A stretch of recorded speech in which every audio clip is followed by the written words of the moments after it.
ბიძინა ივანიშვილმა განიზრახა გამოეცხადებინა ქალაქების გაუქმების კვირეული და ეს ყველაფერი ხდება ადგილზე საკრებულოების გადაწყვეტილებით. თქვენ კადრში ხედავთ საკრებულოს წევრებს, ამ შემთხვევაში 4 ქალაქისას, რომლებმაც ერთპიროვნულად მხარი დაუჭირეს იმ გადაწყვეტილებას, რომელიც მიიღო ბიძინა ივანიშვილმა. ეს გულისხმობს ქალაქებისათვის თვითმმართველი სტატუსის ჩამორთმევას. დღეს ასევე 2 ქალაქში, ოზურგეთში და ზუგდიდში იმართება საკრებულოს ხდომები, სადაც იგივე გადაწყვეტილებას დარწმუნებული ვარ, მიიღებენ ზუგდიდის და ოზურგეთის საკრებულოს წევრები. ერთადერთი გამოსავალი, რომელიც არსებობს იმისთვის, რომ არ მოხდეს ამ კონკრეტული ქალაქების სტატუსის გაუქმება, არის გადაწყვეტილება, რომელიც უნდა მიიღოს საქართველოს პრეზიდენტმა.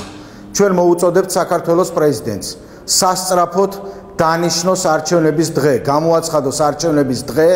ეს შეიძლება იყოს ჩვეულებრივად ოქტომბერში ნებისმიერი თარიღი, რომელიც უკვე მოგცემს საშუალებას და აი ამ ქალაქების მაცხოვრებელს, ჩვენს ქვეყანას მისცემს იმის საშუალებას, რომ ჩაიშაროს ის მზაკრული გეგმა, რომელიც მიიღო ბიძინა ივანიშვილმა ქალაქების სტატუსების გაუქმებასთან დაკავშირებით.